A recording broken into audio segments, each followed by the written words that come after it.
family of a young American woman who mysteriously died after being served alcohol at an upscale Mexican resort. Well, that family is now searching, as you can imagine, for answers. They're speaking out for the first time. ABC's Gio Benitez sat down with them in Milwaukee. Good morning, Gio.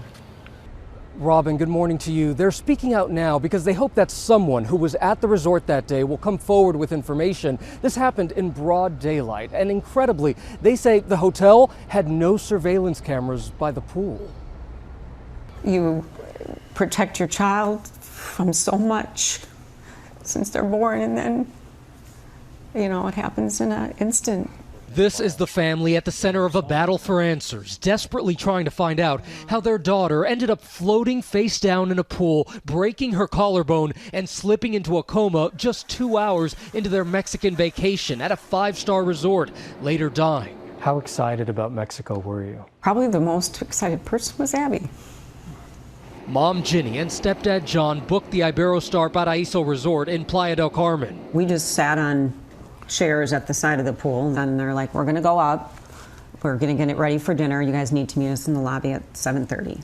20-year-old Abbey Conner and her 23-year-old brother Austin stayed by the pool. We swim around for a little bit and we decide, let's celebrate with, you know, a drink. So we go to the bar, and another group that was already there, we just start talking. So people you didn't know? No, we didn't know them. The bartender pours out a line of shots, and they come all the way down, and I take one, and, you know, everyone else does. And the last thing I remember was just like we are right now, sitting here talking, and lights went out, and I woke up in the ambulance. So you went from fine to blacked out in seconds? Like I said, I felt completely normal. The family says a guest found Abby and Austin floating face down in the waist-deep pool, and soon they were on the way to the hospital. But Ginny and John had no idea. Now it's time for you to meet them in the lobby. It was getting close to 8. I'm starting to get worried. I said, I need to call their room because I can't contact them any other way to find out where they are. And she said, is your husband here with you? And I'm like, well, yeah, he's sitting right over there. And then she went and got the general manager and quickly brought me to John, explained that there had been an accident. Abby was brain dead. Austin had a concussion and a golf ball-sized lump on his head. Abby was flown to a Florida hospital where she later died. She was on the right path, a good path for her, and she was happy.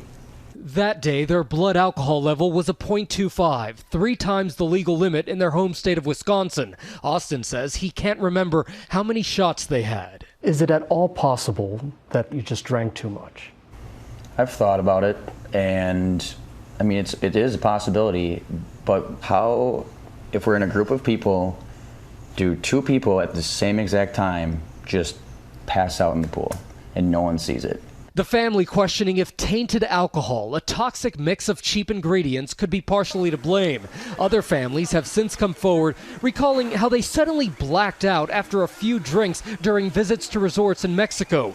Mexican officials say they've seized 1.4 million gallons of tainted alcohol from Mexican businesses, including resorts, clubs, bars, warehouses, and manufacturers in the past 7 years. This video is of one of the largest seizures in 2015, 260,000 gallons taken from a warehouse in just one day. The Iberostar Resort denies serving tainted alcohol, telling the Milwaukee Journal-Sentinel, "We only purchase sealed bottles that satisfy all standards required by the designated regulatory authorities. We are deeply saddened by this incident and reiterate our deepest sympathies and condolences to the family." What do you want the hotel to do now? We need the hotel to allow the police and our investigators to access the employees that were there. They haven't responded to any of our requests. If you could send a message to Abby right now, what would you say? I guess I would like tell her I hope she didn't suffer at all. And I hope she's at peace. We miss you. And we miss you. I just almost want to say thank you for being there for me up to this point, and I wouldn't be able to do it without her, so just thank you, and I love you. heartbreaking, and the family will file a lawsuit against the resort, hoping that it will lead to answers. And we should tell you, the Mexican Health Ministry tells GMA it has no records of any tainted alcohol at Iberostar Resorts. Robin? None whatsoever. Oh, just hearing the family. And you said they do, and what else are they planning to do going forward, the family, Gio? Well, Robin, right now they're hoping that that coming lawsuit will help them at least gain access to information. They don't even know who was at the resort, who may have seen this happen. And so they say they haven't even been able to interview the bartender. They say nobody has. Oh, my goodness. All right, Gio, thank you. It's a heartbreaking It story. is.